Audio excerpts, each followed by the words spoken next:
Seorang juru parkir menganiaya pengendara motor karena tidak memberikan uang parkir yang dimintainya. Korban mengalami luka di bagian kepala akibat dipukul oleh pipa besi. Ya udah, mau selesaikan parkiran lu kalau nggak selesai malam ini. Viral di media sosial, seorang pengendara motor cekcok dengan juru parkir lantaran menolak permintaan uang parkir sebesar Rp10.000 di parkiran motor pusat perbelanjaan di kawasan Kelapa Gading, Jakarta Utara. Juru parkir tersebut lalu menganiaya pengendara motor hingga terkapar karena luka di bagian kepala setelah dipukul pipa besi. Korban dilarikan ke rumah sakit terdekat untuk mendapatkan penanganan medis. Pihak kepolisian dari Polres Jakarta Utara melakukan penyelidikan dan menangkap pelaku yang berusaha melarikan diri. Ingin mengambil kendaraan, korban diminta atau ditagih bayaran parkir oleh juru parkir liar, totalnya sekitar 20.000. Namun dari juru parkir liar tersebut atau pelaku masih bersikeras dan memberikan ancaman.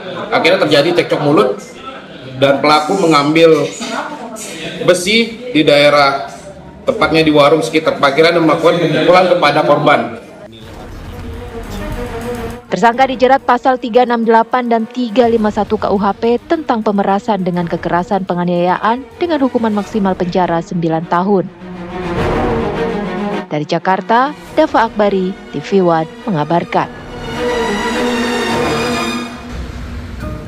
Seorang suami di Bintan, Kepulauan Riau tega menghabisi nyawa istrinya dengan cara yang sadis. Diduga sang suami gelap mata karena cemburu.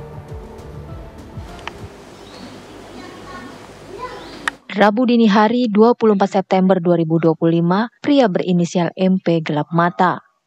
Diduga karena cemburu, ia tega menghabisi nyawa sang istri. Peristiwa berdarah itu pun membuat warga sekitar perumahan Grand Pesona Mutiara, Kabupaten Bintan, Kepulauan Riau geger. Pelaku menghabisi nyawa sang istri dengan sadis menggunakan sebilah parang berukuran besar. Korban menghembuskan nafas terakhirnya dengan bersimbah darah dan sebagian tubuh mengalami luka dari bagian kaki, tangan hingga kepala. Usai melakukan pembunuhan tersebut, pelaku langsung menyerahkan diri kepada polisi dan mengakui semua perbuatannya. Menurut Kapolres Bintan AKBP Yunita Stefani, berdasarkan pengakuan tersangka, sebelum terjadi pembunuhan, korban dan tersangka sempat cekcok hingga berkelahi. Cekcok dan perkelahian itu dipicu karena cemburu akibat adanya orang ketiga yang merupakan keponakan tersangka sendiri.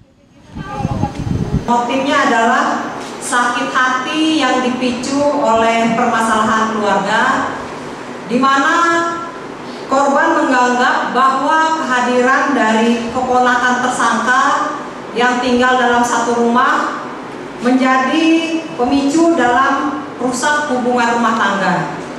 Sedangkan tersangka menganggap korban sebagai perusak hubungan tersangka dengan keluarga besar. Sementara itu, salah seorang tetangga korban mengaku jika selama ini kehidupan pasangan suami istri tersebut baik-baik saja. Bahkan, tersangka merupakan warga yang aktif bersosialisasi di sekitar tempat tinggalnya. Ya, baik dia. Semua ada kegiatan kata warga sini. Kalau ada kegiatan dia ikut, nggak pernah absen gitulah. Kini pelaku harus mendekam di sel tahanan dan terancam hukuman 15 tahun penjara. Dari Bintan, Kepulauan Riau, Kurnia Saifullah, Khairullah, TV One mengabarkan.